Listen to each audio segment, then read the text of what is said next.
गांव के किनारे एक पुरानी हवेली खड़ी थी जो सालों से वीरान पड़ी थी। उस हवेली के बारे में कई डरावनी कहानियां सुनने को मिलती थीं और लोग कहते थे कि वहां कोई अदृश्य ताकत रहती है। लेकिन गांव में रहने वाले दो भाई अर्जुन और विक्रम ने कभी इन बातों पर ध्यान नहीं दिया। अर्जुन को हमेशा से ही अजीब सी फिजूल की बातें पसंद नहीं थीं, जबकि विक्रम ने तो इन सारी कहानियों को सिर्फ अंधविश्वास मान रखा था। वो दोनों एक रात हवेली में अकेले थे। रात का समय था और आसमान में काले बादल घिरे हुए थे। अचानक बिजली कड़कने लगी और हवेली के कमरे में एक अजीब सी खामोशी छा गई। अर्जुन खड़ा होकर खिड़की से बाहर देख रहा था जब अचानक उसकी नजर दीवार पर पड़ी। वह चुपचाप मुड़ा और विक्रम से कहा, विक्रम देखो, मैंने अभी अभी किसी का साया देखा। विक्रम हंसते हुए बोला, डर मत अर्जुन, ये सिर्फ तेरी कल्पनाओं का परिणाम है। इस तरह की बातें सिर्फ बच्चों को डराने के लिए होती हैं। अर्जुन ने फिर भी ध्यान नहीं हटाया और धीरे धीरे कमरे का माहौल और भी भारी होने लगा। बिजली की कड़क से हवेली की दीवारों में दरारें सी आने लगीं। तभी अर्जुन ने एक बार फिर कहा, मुझे सच में कुछ अजीब महसूस हो रहा है। तुम्हारी कल्पनाएं तुम्हें घेर रही हैं, विक्रम ने मजाक करते हुए कहा। लेकिन जैसे ही उसने अपनी बात खत्म की, अचानक कमरे की बत्ती चली गई और अंधेरा छा गया। अर्जुन ने डरते हुए कहा, बत्ती जला दो विक्रम। विक्रम ने स्विच दबाया, लेकिन बत्ती जलने के बजाय अचानक कमरे में सन्नाटा गूंजने लगा। दोनों भाइयों ने महसूस किया कि कुछ तो गड़बड़ था। तभी विक्रम ने देखा कि दीवार पर खून से लिखा हुआ एक संदेश था, मैं लौट आया हूं। दोनों भाई सन्नाटे में आ गए। अर्जुन ने विक्रम की तरफ देखा। उसकी आंखों में डर और चिंता थी। लेकिन इससे पहले कि वे कुछ समझ पाते, कमरे की हवा ठंडी हो गई और एक अजीब सी सिहरन उनके जिस्म में दौड़ गई। अर्जुन ने देखा कि विक्रम की परछाई दीवार पर हिल रही थी, लेकिन विक्रम खुद अपनी जगह पर स्थिर खड़ा था। अर्जुन का दिल धड़कते हुए बुरी तरह कांपने लगा। उसने विक्रम को पुकारा, विक्रम तुम ठीक हो? लेकिन विक्रम कुछ नहीं बोला। अचानक एक और अजीब सी आवाज आई। कमरे के दरवाजे का ताला खुद ही बंद हो गया। क्या हो रहा है विक्रम? अर्जुन की आवाज कांप रही थी। हम कहीं फंस तो नहीं गए हैं? विक्रम ने कुछ नहीं कहा। उसकी परछाई दीवार पर धीरे धीरे और भी बड़ी होती जा रही थी। अर्जुन की सांसें तेज हो गईं। वह कमरे से बाहर निकलने की कोशिश कर रहा था, लेकिन दरवाजा पूरी तरह से बंद हो चुका था। कमरे में हल्की सी रोशनी आई और अचानक विक्रम की परछाई ने एक भयानक रूप धारण किया। वह परछाई एक इंसान के आकार में बदलने लगी, लेकिन विक्रम का शरीर वहीं खड़ा था।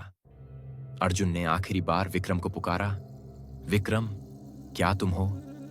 लेकिन विक्रम की आंखों में अब कोई एहसास नहीं था। उसकी आंखें खाली सी लग रही थीं। वह धीरे धीरे घूर रहा था और उसकी परछाई उसकी असली छाया से कहीं ज्यादा अजीब और डरावनी थी। अर्जुन ने खुद को किसी तरह कमरे से बाहर निकालने की कोशिश की, लेकिन अचानक वह महसूस कर रहा था कि कुछ पीछे आ रहा है। जैसे ही उसने पलट कर देखा, वह जो कुछ देख पाया उसने उसकी रूह तक हिला दी। विक्रम की असली परछाई अब उसकी तरफ बढ़ रही थी और तभी कमरे की दीवार पर वह खून से लिखा हुआ संदेश फिर से उभर आया, मैं लौट आया हूं। अर्जुन के हाथों से कमरे के बाहर का दरवाजा खोलने का प्रयास भी असफल हो गया और वह समझ चुका था कि जो कुछ भी यहां हो रहा था वह एक खौफनाक सच था जिसे वो अब अनदेखा नहीं कर सकता था। अर्जुन अब समझ चुका था कि हवेली में कुछ सख्त और अज्ञात ताकत मौजूद थी। उसका दिल घबराहट और डर से भर चुका था, लेकिन वह अब भागने का कोई रास्ता नहीं देख पा रहा था। दरवाजा बंद था और विक्रम की परछाई उसे घेरती जा रही थी। अर्जुन ने एक आखिरी कोशिश की और उसने अपने हाथों से दरवाजे को धक्का देना शुरू किया, लेकिन दरवाजा हिल तक नहीं रहा था। तभी अचानक वह अजीब सी खौफनाक आवाज आई, जैसे किसी का हंसने का स्वर दूर से गूंज रहा हो। अर्जुन ने ध्यान से सुना और देखा कि विक्रम की परछाई अब दीवार से बाहर निकलकर जमीन पर फैल रही थी। परछाई ने एक अजीब सी आकृति धारण कर ली थी। अब वह बिल्कुल विक्रम की शक्ल में लग रही थी, लेकिन उसकी आंखें बिल्कुल खाली और भयावह थीं। अर्जुन ने डरते डरते कहा, विक्रम क्या तुम हो? उसकी आवाज कांप रही थी और उस परछाई का आकार बढ़ता जा रहा था। वह परछाई अब विक्रम से कहीं ज्यादा भयावह और शक्तिशाली नजर आ रही थी। अर्जुन ने एक बार फिर दरवाजे को खटखटाया, लेकिन उसकी आवाज कमरे के अंदर के अंधेरे में कहीं खो गई थी। तभी अचानक हवेली में गूंजने वाली एक गहरी आवाज आई, तुम दोनों मेरे थे और तुम दोनों मेरे रहोगे। अर्जुन के शरीर में कंपन दौड़ गई। उस आवाज ने उसे ऐसा महसूस कराया जैसे हवेली की दीवारों में से कुछ बाहर आ रहा हो। विक्रम की परछाई अचानक कमरे के बीच में केंद्रित हो गई और उसकी आंखों में एक आग की लपटें दिखने लगी। अर्जुन ने खुद को संभालते हुए कहा, तुम कौन हो? उसकी आवाज में अब पहले जैसी डर और घबराहट नहीं थी। अब उसमें एक ठहराव था, जैसे वह समझ चुका हो कि इस डर का मुकाबला करना ही होगा। तभी परछाई ने धीरे धीरे बोलना शुरू किया, मैं वह हूं जो कभी इस हवेली में बसा था। कई सालों पहले मैंने इस जगह को अपना घर बनाया था और जब मेरी मृत्यु हुई तो मेरा आत्मा यहां बंध गया। यह हवेली मेरी पनाहगाह है और जब तक कोई मेरी जगह नहीं लेता मैं यहां नहीं छोड़ूंगा। अर्जुन ने पूरी ताकत लगाकर दरवाजे को एक आखिरी बार धक्का दिया और इस बार दरवाजा खुल गया, लेकिन कमरे के अंदर विक्रम की परछाई ने उसे रोक लिया। तुम दोनों अब कभी बाहर नहीं जा सकोगे। यह कहते हुए परछाई ने अचानक विक्रम के शरीर को घेर लिया। अर्जुन ने डरते हुए आखिरी बार विक्रम से कहा, विक्रम, तुम्हें मुझे छोड़ना होगा, हमें यहां से बाहर निकलना होगा। लेकिन विक्रम के चेहरे पर कोई भाव नहीं थे। उसकी आंखें अब पूरी तरह से अंधेरी हो चुकी थीं। फिर अर्जुन ने एक खतरनाक फैसला लिया। उसने कमरे में पड़े एक पुराने कांच के टुकड़े को उठाया और उस परछाई के पास फेंक दिया। जैसे ही कांच परछाई से टकराया, एक जोरदार आवाज गूंज उठी और हवेली में एक बड़ी हलचल हुई।